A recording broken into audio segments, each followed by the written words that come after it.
Hello friends, welcome to electrical scientist YouTube channel. अगर किसी motor का ओवरलोड रिले बार बार ट्रिप हो रहा है तो उसके क्या क्या कारण हो सकते हैं, ये आज हम इस वीडियो में जानेंगे।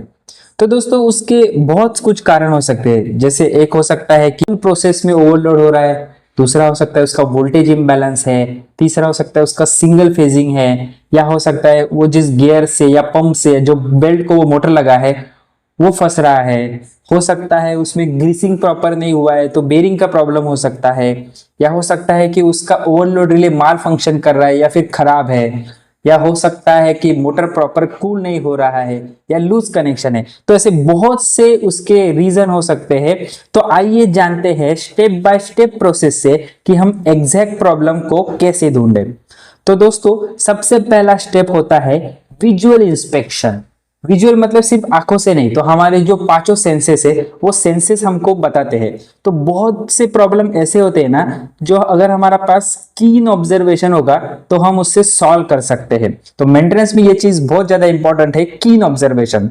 तो कुछ चीजें हमको देखते ही पता चलती है, जैसे कि अगर किसी प्रोसेस में एक्चुअल ओवरलोड हुआ होगा तो हमको दिखेगा। अगर कन्वेयर बेल्ट होगा तो उस पर ज्यादा मटेरियल गया होगा तो वो हमको दिखेगा। अगर मोटर में वाइब्रेशन ज्यादा हो रहे हैं तो वो हम सेंस कर सकते हैं। अगर कहीं पे हम देख सकते हैं कि वायर जला हुआ है या वायर कटा हुआ है, ऐसी चीजें हम देख सकते हैं।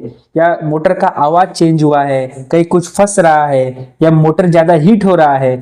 इस तरह के ऑब्जर्वेशन से हम बहुत से प्रॉब्लम के कॉज ढूंढ सकते हैं। ये हुआ हमारा स्टेप 1, जो कि हमको दिखने से या फिर हमारे सेंसेस से हम मेजॉरिटी प्रॉब्लम सॉल्व कर सकते हैं या फिर हम आइडेंटिफाई कर सकते हैं। हमारा स्टेप 2 होता है इलेक्ट्रिकल मेंटेनेंस का, जो होता है वोल्टेज चेक करो। हमको तीनों फेज का वोल्टेज मेजर करना है। अगर तीनों फेज का वोल्टेज नॉर्मल है तो कोई दिक्कत नहीं, हम आगे स्टेप 3 पे जा सकते हैं। लेकिन समझो, अगर तीनों फेज में वोल्टेज तो दिखा रहा है लेकिन अगर उसकी वैल्यू कम आ रही है तो दिक्कत की बात है। क्योंकि हमको पता है कि समझो हमारा मोटर एक कॉमन लोड पे चल रहा है तो उसका पावर तो कांस्टेंट रहेगा, और हमको फॉर्मूला पता है, power is equal to voltage into current into power factor. तो अगर पावर कांस्टेंट है और अगर हमारा वोल्टेज कम हुआ तो ऑटोमेटिकली हमारा करंट बढ़ेगा, और अगर करंट बढ़ेगा तो हमारा रिले सेंस कर लेगा कि करंट रेटिंग से ज्यादा जा रहा है और वो ओवरलोड पे ट्रिप हो सकता है। तो इसीलिए तो हमको ये चेक करना है कि वोल्टेज बराबर है कि नहीं है। अगर समझो किसी एक फेज में वोल्टेज नहीं आ रहा है तो क्यों नहीं आ रहा है वो हमको देखना है। उसकी ऊपर जाके मतलब अपस्ट्रीम में जाके हमको देखना है कहीं कोई फ्यूज तो नहीं गया, या कोई एमसीबी का कांटेक्ट खराब हुआ है, या कॉन्टेक्टर कोई खराब हुआ है क्या, या केबल कहीं कटा है, केबल कहीं जला है, या लूज कनेक्शन तो नहीं है। ऐसी चीजें हमको देखनी है। ये चीजें हुई वोल्टेज के बारे में। फिर आता है हमारा स्टेप 3। स्टेप 3 क्या होता है? स्टेप 3 हमको बोलता है कि आप करंट चेक करो। तो देखो, हमको तीनों फेज का करंट चेक करना है। अगर तीनों फेज का करंट आइडेंटिकल है लेकिन वो रिले सेटिंग से ज्यादा जा रहा है तो हमको देखना है कि वो ज्यादा क्यों जा रहा है। तो क्यों जा रहा है, जैसे कि प्रोसेस में ओवरलोड है या कहीं कुछ फंस रहा है, ये चीज हमको करंट देख के पता चलेगा कि एक्चुअल में मोटर उतना करंट एक्स्ट्रा ले रही है, मतलब एक्चुअल में प्रोसेस में या फिर मैकेनिकली कुछ प्रॉब्लम हो रहा है। ये चीज हमको बताएगी। लेकिन समझो, अगर वोल्टेज सही है लेकिन किसी एक फेज का करंट नहीं आ रहा है, तो किसी एक फेज का करंट नहीं आ रहा है और वोल्टेज सही है, तो इसका मतलब हो सकता है कि मोटर का जो टर्मिनल बॉक्स है यहाँ पे कुछ प्रॉब्लम है, यहाँ पे कोई कहीं लूज कनेक्शन तो नहीं, यहाँ पे कहीं केबल कटा नहीं, या फिर अंदर कुछ सिंगल फेजिंग हो गया होगा। तो ऐसी प्रॉब्लम हो सकती है। अगर मोटर का करंट बहुत ज्यादा इंबैलेंस है, मतलब तीनों फेज में बहुत ज्यादा इंबैलेंसिंग दिखा रहा है, तो हमको मोटर का आईआर टेस्ट लेना बहुत जरूरी है। अगर करंट समझो ज्यादा जा रहा है तो उसका एक रीजन हो सकता है। कई बार होता है कि हम नया ओवरलोड रिले लगाते हैं, तो जो नया रिले लगा है उसमें हो सकता है कि सेटिंग चेंज नहीं किया, तो हमने रिले का सेटिंग बराबर किया है क्या, कहीं गलत सेटिंग तो नहीं किया है, वो चेक करना है। या फिर अगर हमने नया मोटर डाला है वो जगह पे, तो जो नया मोटर डाला है वो उसी कैपेसिटी का है क्या देखना है, या फिर उससे कम कैपेसिटी का तो नहीं। अगर ऐसा होगा तभी भी वो ये दिक्कत आ सकती है।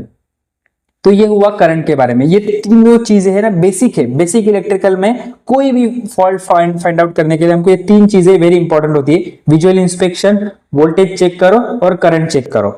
उसके आगे जाके हम देख सकते हैं कि अगर समझो हमारे वोल्टेज कम जो हुआ है, तो वोल्टेज कम होने के पीछे भी कुछ रीजन हो सकते हैं, जो जैसे कि अगर हमारा कैपेसिटर बैंक प्रॉपर काम नहीं कर रहा है तो वो क्यों प्रॉपर काम नहीं कर रहा है, ये हमको देखना है।